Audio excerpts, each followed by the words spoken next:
ஏறுமாடு அல்ல, நீலகிரி அல்ல, தமிழகம் அல்ல, இந்த பாரத தேசம் அல்ல, இந்த உலகத்திற்கே இறைவன் சிவன். அவனுடன் போட்டியிட வேண்டும் என்று நினைக்கின்ற ஒவ்வொருவரின் நாளும் நிமிடமும் நொடியும் அழிவு பாதையில் சென்று கொண்டிருக்கிறது என்பதனை எடுத்துக்காட்டாக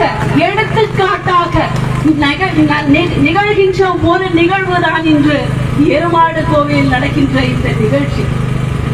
எனக்கு முன் உரையாற்றியவர்கள் பேசியதை போல மற்ற எந்த மதத்தவர்க்கும் இந்த இடைநிலை வந்துவிடவில்லை. வேறு எந்த மதத்தவர்களும் இந்த ரோட்டிலே இறங்கி போராடவில்லை. பெரும்பான்மை பெரும்பான்மை என்று சொல்லிக்கொண்டு, சமாதானம் சமாதானம் என்று சொல்லிக்கொண்டு, ஆன்மீகம் சமத்துவம் என்று சொல்லிக்கொண்டு, எல்லோருக்கும் நல்லோராய் திகழ்ந்த இந்த இந்து சமூகத்திற்கு வந்த கேடு என்று நாம் ரோட்டில் நின்று போராடி கொண்டிருக்கின்றோம். நம்மை காக்கின்ற நம் கடவுளை காப்பதற்காக, இந்த உலகத்தை காக்கின்ற பெருமானை காப்பதற்காக நாம் அத்தனை பேரும் ரோட்டிலே வந்து நிற்கின்றோம் என்றால் இது யார் செய்த தவறு? இந்த உலகிற்கே சமாதானம் கற்றுக் கொடுத்தது நம் தவறா? அத்தனை பேருக்கும் அன்பை கற்றுக் கொடுத்தது தவறா? இந்த உலகிற்கு ஆன்மீகம் கற்றுக் கொடுத்தது தவறா? வந்தோரை வாழ வைத்தது தவறா? அரசாங்கத்தை மதித்தது தவறா? அவர் சொற்படி கேட்டு நடந்தது தவறா? ஒழுக்கமாக இன்று முறை வாழ்வியலை கடைபிடித்துக் கொண்டிருப்பது தவறா? எதுதான் இந்து மக்கள் செய்த தவறு? நாங்கள் என்ன தவறு நினைத்து விட்டோம்? இத்தனைக்கும் உங்களுக்கும் கூட ஓட்டு போட்டுத்தான் தலைவர்கள் என்று உங்களையும் நாங்கள் வாழ்த்தி வழங்கிக் கொண்டிருக்கின்றோமே, அதுவும் தவறா? நாங்கள் செய்த தவறுதான் என்ன? மடியில் கை வைக்கின்றீர்கள், எங்களது அடிமடியில் கை வைக்கின்றீர்கள். வந்த பிடாரிகள் எல்லாம் ஓஹோ என்று இருக்க இந்த ஊர் பிடாரிகளை இப்படி பிச்சை எடுக்க விட்டது யார் தவறு?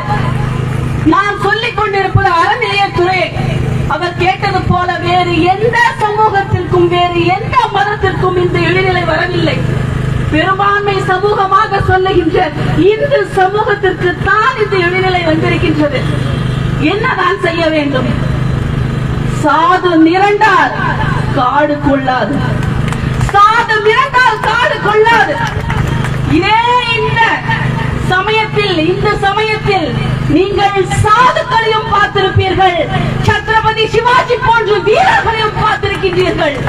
எங்கள் சாதுவான முகங்களை மட்டும் பார்த்துக் கொண்டே இருங்கள் என்று இந்த அரசிற்கும் அறநிலையத்துறைக்கும் நான் கட்டளை இடுகின்றேன். ஏனெனில் கட்டளையிடும் அளவிற்கு எங்களுக்கு உரிமை இருக்கின்றது. அந்த சாதுவான முகத்தை மட்டும் பார்த்துக் கொண்டிருங்கள். எங்களை சத்ரபதி சிவாஜியாக மாற்ற நினைத்தீர்கள் என்றால் சாம்பலாக போய்விடுவது நீங்கள் தான் அன்றி இந்த பெரும்பான்மை இந்து சமூகம் அல்ல என்பதை இந்த இடத்தில் தெளிவுபடுத்த நான் கடமைப்பட்டிருக்கின்றேன். என்ன நினைத்துக் கொண்டிருக்கின்றீர்கள்? என்ன நினைத்துக் கொண்டிருக்கின்றீர்கள் எங்கள் சிவனை பற்றி? ஒன்றல்ல இரண்டல்ல, ஐயா குறிப்பிட்டது போன்ற 64 அல்ல, தினம் தினம் இந்த உலகத்திலே திருவிளையாடல்களை நிகழ்த்தி கொண்டிருப்பவர் தான் எங்கள் சிவன். அவனோடு போராட்டமா? அவனோடு போராட்டமா? சிவன் சொத்து குலநாசமையா? சிவனுடைய சொத்து உங்கள் குலத்தினுடைய நாசம். அதை யார் பறித்தாலும் சரி, அது மாற்று மதத்தவர்களாக இருக்கட்டும், இந்த அறநிலையத்துறையாக இருக்கட்டும், என் இறைவனுடைய ஒரு பிடி மண்ணை நீங்கள் தொட்டீர்கள் என்றால் அந்த மண்ணோடு மண்ணாக போவது உறுதி.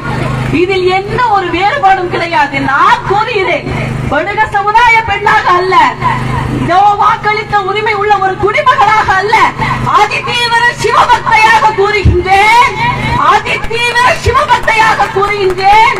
இங்கே கூடியிருக்கின்ற அத்தனை தாய்மார்கள் அந்த தினமும் வீட்டிலே விளக்கேற்றி ஒற்றை நம்பிக்கையாம் இறைவன் மீது இருக்கின்ற நம்பிக்கையை வைத்து அவர்கள் காலங்களை கழிக்கின்ற ஏழை எளிய எங்கள் இந்து பெண்கள் வைத்திருக்கின்ற நம்பிக்கையின் மீது ஆணையிட்டு கூறுகின்றேன், சிவன் சொத்து குலநாசம்.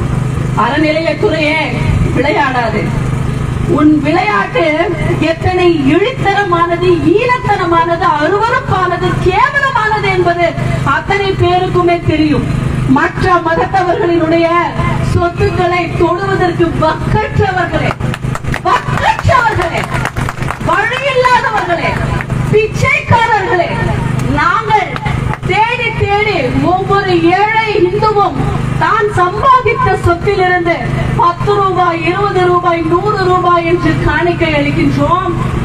ஆக சிறந்த செல்வந்தர்கள் தங்கள் சொத்தையே எழுதி வைத்து இறைவனை காக்கின்றோம். அத்தனையும் ஒன்றாக வக்கற்று, வழியற்று, கேவலமாக, மிக கேவலமாக எங்கள் அத்தனை சொத்துக்களையும், இறைவனுக்கு கொடுத்த அத்தனை சொத்துக்களையும் இறை நம்பிக்கையே அற்ற இந்த திராவிடம் தனதாக்கிக் கொண்டு அதிலே பிழைத்துக் கொண்டிருக்கின்றது. இதற்கு நீங்கள் பிச்சை எடுக்கலாம், பிச்சை எடுக்கலாம். இந்துக்களினுடைய கோவிலில் இருந்து அபகரிக்கின்ற சொத்துக்களை வைத்து நீங்கள் கட்சி நடத்துவதற்கும், ஆட்சி நடத்துவதற்கும், உங்கள் ஓட்டு வங்கிக்கு மற்றவர்களுக்கு வாரி கொடுப்பதற்கும் வாருங்கள் எங்கள் இந்துக்கள் வீட்டுக்கு முன்பு நாங்கள் பிச்சை இடுகிறோம். பெற்றுவிட்டு சொல்லுங்கள். இதுவரையில் இந்த பிச்சையில் தான் இந்த அரசு நடக்கிறது என்பதை நான் கம்பீரமாக சொல்லுவேன். அதுதான் உண்மை. மதுவையும் இந்த இறைவனுடைய அறநிலைத்துறையையும் வருகின்ற வருமானத்தை தாண்டி இந்த அரசுக்கு வருமானம் கிடையாது. ஏன் உங்களுக்கு இந்த கோவில் மீது இத்தனை வன்மம்? இங்கே ஜாதி என்று பிரிக்க முடியவில்லை.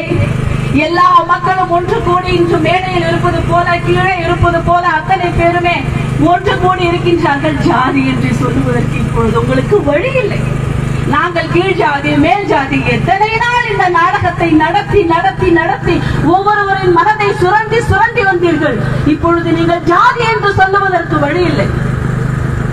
இப்பொழுது மொழி என்று சொன்னீர்கள், அதற்கும் வழி இல்லை. மலையாளம் பேசுபவர்கள், தமிழ் பேசுபவர்கள் என்று மொழியை வைத்து பிரிவினைவாதம் செய்ய பார்த்தீர்கள், அதற்கும் இப்பொழுது வழி இல்லை. ஐயா, உங்களுக்கு ஒன்றை சொல்லிக் கொள்கிறேன். இங்கிலீஷ் பேசுபவர்களுக்கும் கூட இன்று இறைவன் சிவனடா. நீங்கள் என்ன மலையாளம், தமிழ் என்று பிரித்து பார்த்து இறைவனுடைய திருத்தலத்திலே ஆட்டம் காட்டுகின்றீர்கள்? அதற்கும் வழி இல்லை. அதனால் அறநிலையத்துறையை விட்டு, ஏனென்றால் ஒற்றுமையாக ஒன்று கூடி இறைவனை பின்பற்றினால் இந்த துப்புக்கெட்ட திராவிடம், இறைவன் மீது நம்பிக்கையற்ற திராவிடத்திற்கு கண்கள் உறுத்தும். கடவுளை நம்பினோர்களை பார்க்கும் பொழுது இவர்களது கண்கள் உறுத்தும். அரக்கர்கள் என்று கூறுவார்கள். அந்த காலத்தில் தேவர்களுக்கு அநீதி இழைத்தவர்களை அரக்கர்கள் என்று கூறுவார்கள். மொத்த அரக்கர்களினுடைய கூட்டமாக திராவிடத்தில் இந்த அறநிலையத்துறை இருக்கின்றது. ஆதலால் தான் அறநிலையத்துறை என்கின்ற ஒன்றின் மீது நோட்டீஸ் அனுப்பி இந்த கோவிலினுடைய சொத்துக்களை அபகரிக்க பார்க்கின்றது அறநிலையத்துறை. வெட்கமாக இல்லை. எடுத்து எடுத்து எங்கள் சொத்தை அள்ளி அள்ளி கொடுக்கும் பொழுது நாங்கள் மௌனம் காத்தோம். இதோ எங்களை உங்களுக்கு பக்கியப்பட்டதை நீங்கள் வைத்துக் கொள்ளுங்கள் என்று சொல்லும் பொழுது நாங்கள் நம்பினோம். இன்று வக்கற்று 98 சென்ட் நிலத்தையும் கூட பறித்து எங்களை ரோட்டில் நிற்க வைத்த பிறகும் கூட சொரணையற்று போவதற்கு நாங்கள் எல்லாம் உப்பில்லாமல் உண்பவர்கள் அல்ல, 3 பொழுது உப்பிட்டு உண்பவர்கள். இனிமேல் எங்கள் சொரணை என்ன, எங்களது எதிர்வினை என்ன என்பதை நீங்கள் பார்க்கத்தான் போகின்றீர்கள். ஆண்கள் அல்ல, பெண்கள் விழித்து விட்டார்கள். எங்கே ஒரு தேசத்தில் பெண்களின் மனம் மாறுகின்றதோ அந்த இடத்தில் எவராக இருந்தாலும் அழிந்து விடுவார்கள், அகற்றப்படுவார்கள்.